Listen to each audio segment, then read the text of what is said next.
Everyone আপোনালোকক আমাৰ YouTube channel honest লাৰ্ণাৰৰ অন্য এটি ভিডিঅলৈ স্বাগতম জনাইছো। আমি এইখন ভিডিঅৰ জৰিয়তে আলোচনা কৰিম 2017 চনৰ ডিএলএড পেইড এক্সামত অহা মেথছৰ এমসিকিউ। গতিকে ভিডিঅটো অতি প্ৰয়োজনীয় হ'ব, স্কিপ নকৰাকৈ সম্পূৰ্ণ চাব। আৰু যদি চেনেলখনত নতুন আহিছে এনেকুৱা নতুন নতুন ভিডিঅ' পাবলৈ আপোনালোকে চেনেলখন সাবস্ক্ৰাইব কৰি বেল আইকনটো ক্লিক কৰিব। বলক আমি প্ৰশ্ন আলোচনালৈ আগবাঢ়ো। প্ৰথম প্ৰশ্নটো আমাৰ হ'ল 65 ডিগ্ৰী কোণৰ পূৰক কোণটো হ'ব। আমাৰ পূৰক কোণৰ ক্ষেত্ৰত আছিলে যে দুটা কোণ যোগ কৰিলে যদি 90 ডিগ্ৰী হয় তেতিয়াহ'লে তাক কোৱা হয় পূৰক কোণ, আৰু দুটা কোণ যোগ কৰিলে যদি 180 ডিগ্ৰী হয় তাক কোৱা হয় সম্পূৰক কোণ। এতিয়া আমাৰ দুটা কোণ যোগ কৰিলে এটা কোণ বি বুলি ধৰি আছো 90 ডিগ্ৰী যোগ হৈ আছে, ইফালে গলে বি। এতিয়া চাওক 90 ৰ পৰা 65 গুচি গলে কিমান থাকে 25। গতি এটা কোণৰ মান কিমান হ'ব, আনটো কোণৰ মান 25। পৰৱৰ্তী প্ৰশ্নটো চাব, 2 নম্বৰ প্ৰশ্ন। পাই বাই 2 ৰ মান হ'ব, পাইৰ মান কিমান হয় 180 ডিগ্ৰী, 2 ৰে হৰণ কৰিলে কিমান হ'ব 90 ডিগ্ৰী। গতিকে আমাৰ অপচন হ'ব 3।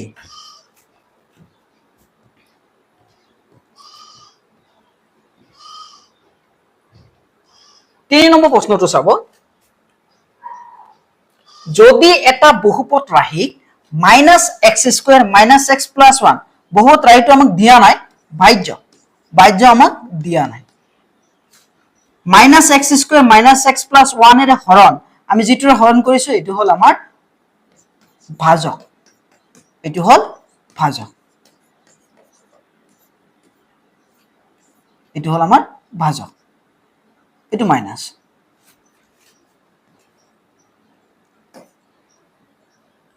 চাওক ভাজক, তাৰ পিছত কৰিলে ভাগফল আমি কিমান পাম x+2, আৰু ভাগহে আমাৰ কিমান দিয়া আছে 3, বাকি থাকে 3। এতিয়া আপোনালোকে নিশ্চয় দীঘল হৰণত পাইছিলে, যদি পোৱা নাই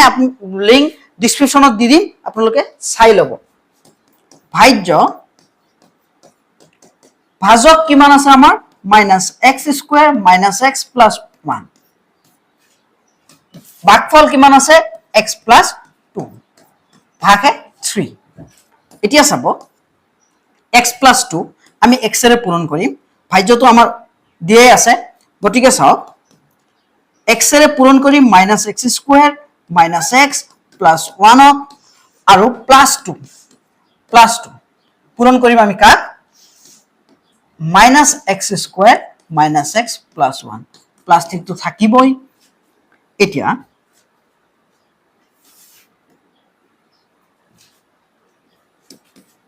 মাইনাসে প্লাসে minus x³ x into x, power 2 আছে আৰু 1 আছে, যোগ কৰিলে 3 হৈ যায়, পূৰণ হলে পাৱাৰখিনি যোগ হয়। আৰু মাইনাসে প্লাসে মাইনাস, বেলেগ বেলেগ চিন পূৰণ হৈ থাকিলে মাইনাস হয়। x into x পাৱাৰ যোগ হ'ব, 1 আৰু 1 পাৱাৰ 2 হৈ যাব, প্লাস x into 1 x, মাইনাসে প্লাসে মাইনাস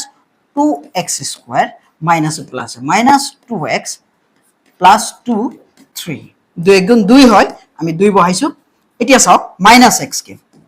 এটা x² আৰু দুটা x² মাইনাসত আছে, তিনটা x², দুটা x ঋণত আছে, মাইনাসত আছে, এটা প্লাসত আছে, দুটাৰ পৰা এটা গুচি গলে এটা থাকিব, 2 আৰু 3 5। চাওকচোন অপচন ক'ত আছে, -x³ - 3x² - x + 5, option 2। 4 number প্ৰশ্নলৈ আমি যাম। 4x - y + 11 আৰু -y - 11 ৰ যোগফল 4x - y + 11, আৰু কিহৰ যোগফল -y - 11 ৰ যোগফলৰ পৰা 3x - y - 11 বিয়োগ কৰিলে কিমান হ'ব আমাৰ ভাগফল, বা বিয়োগফল বুলিও দিব পাৰে, ইয়াত আপুনি বিয়োগফল বুলিও দিব পাৰে, বিয়োগফল বা ভাগফলো দিব পাৰে। এতিয়া 3x মাইনাস কৰিম, আমি ব্ৰেকেট দিম y - 11, ব্ৰেকেট আমি কিয় দিছো, মাইনাসৰ পিছত যদি ৰাশি থাকে, মানে সিঙ্গল থাকিলে এনেই বহাব পাৰে, ৰাশি থাকিলে আমি ব্ৰেকেট দিব লাগে। 4x - y + 11 মাইনাসে প্লাসে মাইনাস y - 11, প্লাসে মাইনাসে মাইনাস 3x মাইনাসে মাইনাসে প্লাস মাইনাসে মাইনাসে প্লাস, একে চিন পূৰণ হৈ থাকিলে প্লাস হয় এতিয়া 4x ৰ পৰা 3x গুচি গলে x থাকিব y চাওক মাইনাসত আছে প্লাসত আছে কেনসেল মাইনাস y থাকিব 11 প্লাসত আছে মাইনাসত আছে কেনসেল 11 এটা প্লাসত থাকিব x minus y plus 11 option 1 পৰৱৰ্তী প্ৰশ্নলৈ আমি যাম 5 নম্বৰ প্ৰশ্নটো চাব যদি 1.6 ইকুৱেল y by 1.6 হয় তেন্তে y ৰ মান হ'ব চাওক এটো হৰণ হৈ আছে ইফালে গলে কি হ'ব পূৰণ হ'ব y এতিয়া 1.6 into 1.6 যদি আমি পূৰণ কৰো 6 6 গুণ 36 6 হাতত থাকিল 3 6 1 গুণ 6 আৰু 3 এ 9 6 1 গুণ 6 1 1 গুণ 1 6 আহিল 9 আৰু 6 15 5 হাতত থাকিল 1 1 আৰু 1 2 কেইটা আগত দশমিক আছে চাও এটাৰ আগত আৰু এটো 6 ৰ আগত দুটা আগত দশমিক আছে এটা দুটা অংক গতিকে 2.56 অপশন হ'ব আমাৰ 2 নিশ্চয় বুজি পাইছে 6 নম্বৰ প্ৰশ্নটো চাব দুটা সংখ্যা গসাউ আৰু লসাগু ক্ৰমে 2 আৰু 24 ইয়াৰ এটা সংখ্যা 6 হলে আনটো সংখ্যা হ'ব এতিয়া চাওক আমাৰ সূত্ৰটো আছিল লসাগু ইনটু গসাউ ইকুৱেল সংখ্যা দুটাৰ পূৰণফল সংখ্যা দুটাৰ পূৰণফল এতিয়া a ইনটু b সাপোজ এটা সংখ্যা a এটা b যদি এইটো সূত্ৰত আপুনি কৰিব পাৰে আৰু এটা একেবাৰে সহজ ফৰ্মুলাটো হ'ল যদি আপোনাৰ এইটো সিৰিজৰ দুটা দিয়া থাকে এইটো সিৰিজৰ এটা ওলাব লাগে দুটা সংখ্যাৰ পৰা এটা ওলাব লাগে বা ইয়াৰ এটা ওলাব লাগে ইয়াত দুটা সংখ্যাই দিয়া আছে তেতিয়া আপুনি কি কৰিব যে যেটো সিঙ্গল এটা দিয়া আছে তাৰ লগৰ এটা ওলাব লাগে হেইটোৰে দিয়া থকাটো হৰণ কৰি যিমান বাৰ যাব তাক লগত পূৰণ কৰি দিব যে সেই জোৰৰ লগত থকা সংখ্যাটো মানে এই দুটা সংখ্যা পূৰণ কৰিব যি দুটা দিয়া আছে পূৰণ কৰিব পূৰণ কৰাৰ পিছত হৰণ কিহেৰে কৰিব যেটো সিঙ্গল দিয়া আছে আকৌ কৈ আছো যদি আপোনাৰ দুটা সিৰিজ ইয়াতে এটা হল লহাগু গহাগু আৰু এটা সংখ্যা দুটা যদি যিকোনো দুটা সিৰিজৰ পৰা এটা ওলাব দিয়ে শৰ্ট ফৰ্মটো হল যি দুটা মান দিয়া থাকিব এটো পূৰণ কৰিব আৰু সিঙ্গল মানটোৰে হৰণ কৰি দিব চাওক আৰামত ওলাই যাব 6 24 ত কেবা 4 বাৰ 4 দ্বিগুণ 8 1 মিনিটো নালাগে একদম জলদি ওলাই যাব এতিয়া প্ৰশ্নটো হল যদি দুটাকে মান দি ওলাব দিয়ে তেনহলে যি দুটা মান থাকিব সিধা পূৰণ কৰি দিব তলত অপশনত পূৰণফলটো বিচাৰি যাব আমি 7 নম্বৰ প্ৰশ্নটোলৈ যাম এতিয়া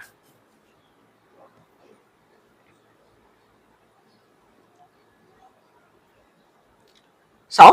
-2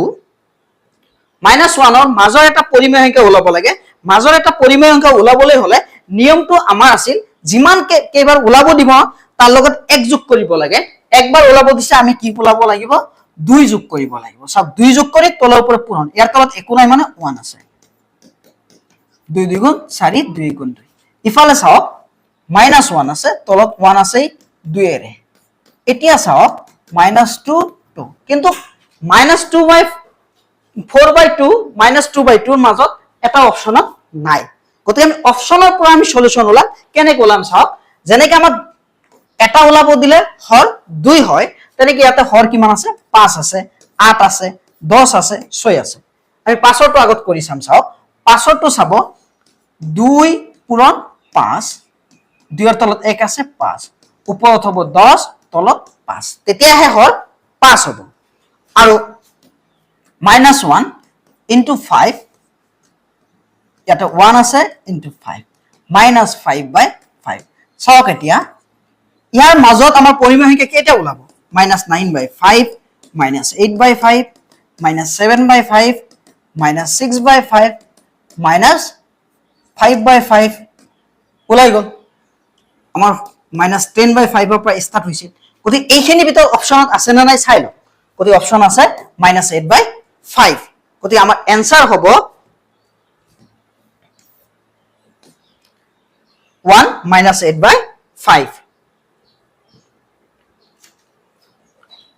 যদি অপশন এইটো থাকিলে হয় তাহলে ইয়াৰ মাজত যদি থাকিলে হয় আপোনালোকে এইটো দিলে হয় নথকাৰ কাৰণে আমি এনসাৰৰ পৰা অপশনটো উলাই লব লগা হয় এতিয়া 8 নম্বৰ প্ৰশ্নটো চাব 18607425 সংখ্যাটোৰ 4 স্থানীয় মান 4 দশমিকৰ পিছত আছে 2 নম্বৰ ঘৰত আছে আমি গোটা সংখ্যাৰ ক্ষেত্ৰত বাওফালৰ পৰা আহো সোফালৰ পৰা আহো আৰু এই আপোনাৰ দশমিকৰ ক্ষেত্ৰত বাওফালৰ পৰা যাব লাগে এতিয়া 1 নম্বৰত ইয়াক কয় দশাংশ ইয়াক কয় শতাংশ দশাংশ শতাংশ 2 নম্বৰত থাকিলে শতাংশ বুলি কয় কাৰণটো হল যেটো 2 নম্বৰত থাকিব সাপোজ 4 4ৰ তলত কি আছে 100 আছে ইয়াক আমি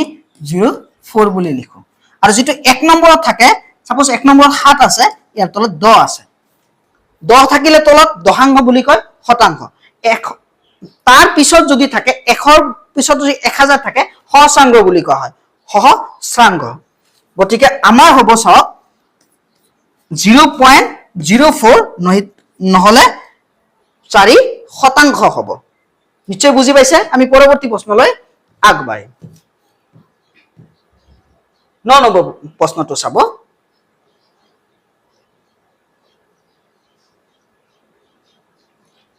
235 2.0397 0.0091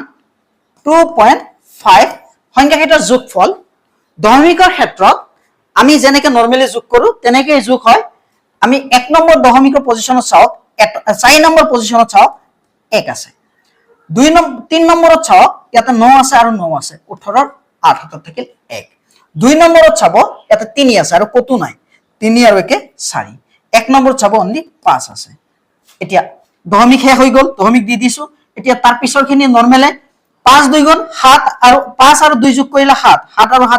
14 14 আৰু 2 16 6 হাতত থাকিল 1 3 আৰু 1 4 2 246.5481 গতিকে আমাৰ অপচন হ'ব 1 সব কি আছে 246.5481 সেম আছে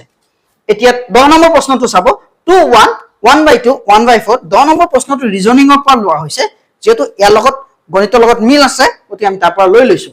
2 1 1/2 1/4 ক্ৰমটোৰ পৰৱৰ্তী সংখ্যাটো হ'ব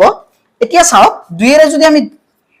2ক 2 এৰে হৰণ কৰিলে 1 পাম 1ক 2 এৰে হৰণ কৰিলে 1/2 পাম আকৌ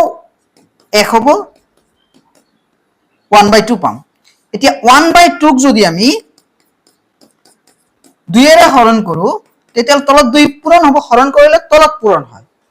1/4 হ'ব মুছি গৈছে আকৌ লিখি দি আছো আমি 2 এতিয়া চাওক আমি কিমান পাম 1/4 এটা 1/4 ক যদি আমি 2 এৰে হৰণ কৰো 1/8 পাম গতে আমাৰ অপচনটো ভালকে দেখা যোৱা নাই মই দেখাই দি আছো অপচন হ'ব আমাৰ 4 অপচন হ'ব 4 অপচন 4 1/8 পৰৱৰ্তী প্ৰশ্নলৈ যাওক বলক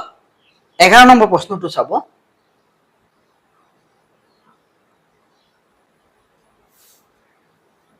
15 দিন আৰু 60 ঘণ্টাৰ অনুপাতৰ ক্ষেত্ৰত সদায় আপোনালোকে একক বিলাক একে কৰি ল'ব লাগে যেহেতু ঘন্টা আছে ঘন্টাক দিনলৈ ল'ব লাগিব নহলে দিনক ঘন্টালৈ ল'ব লাগিব দিনক ঘন্টালৈ লওঁতে সহজ কেনেকৈ সহজ যে এক দিনত 24 ঘন্টা 15 পৰা 24 60 ঘন্টা আমাৰ ঘন্টা ঘন্টা ঘন্টা কাটি যাব অনুপাতৰ হয় কাৰণে যেতিয়া আমি মানটো লিখো তেতিয়া একক নাথাকে 15 ইয়াতে 4 বাৰ 4 24ত 6 বাৰ এতিয়া তলত থাকিল 1 ওপৰত থাকিল 6 6:1 যেহেতু ঘন্টা ঘন্টা ক্যান্সেল গৈছে গতি একক নাই 12 নম্বৰ প্ৰশ্নটো চাব 11 নম্বৰ প্ৰশ্নটো অপচন এনসাৰ আছিল 1 6:1 12 নম্বৰ চাব 2:5 অনুপাতক শতাংশ লৈ ল'ব লাগে আমি যদি এনেকে বহাও 2:5 ক 2/5 আমি বহাব পাৰো শতাংশত ললে 100% 0 10 5 10ত কেইবাৰ 2 বাৰ 0ত কেইবাৰ 0 বাৰ 2 2 4 4 0 0 40 40% আমাৰ অপচন হ'ব 3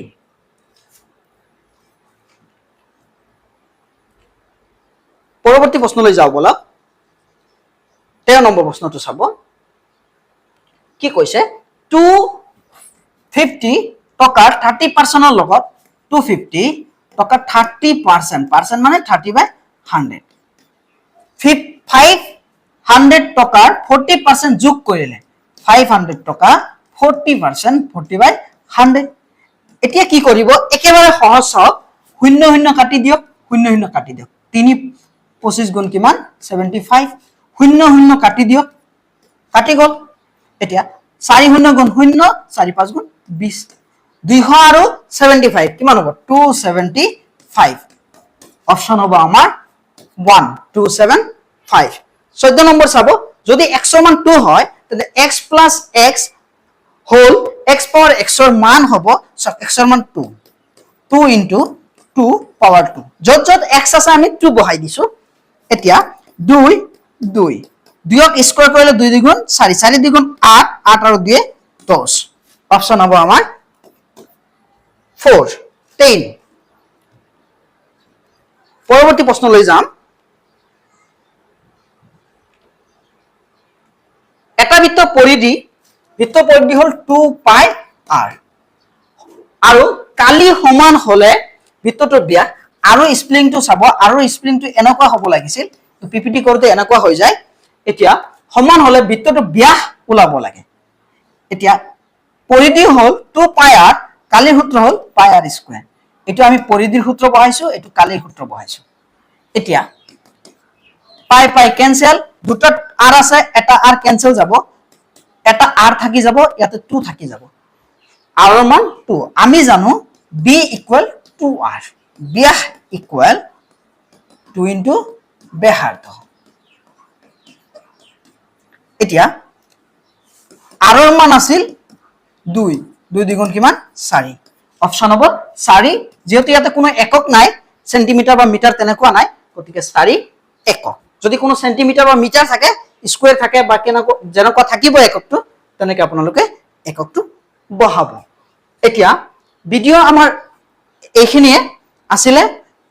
আপোনালোকে হেগলৈ চোৱাৰ বাবে ধন্যবাদ। যদি ভিডিওটো ভাল লাগে আপোনালোকে লাইক শেয়াৰ আৰু কমেন্ট কৰিব, আৰু যদি নতুন আহিছে সাবস্ক্ৰাইব কৰি পৰৱৰ্তী নতুন ভিডিও পাবলৈ বেল আইকনটো ক্লিক কৰিব।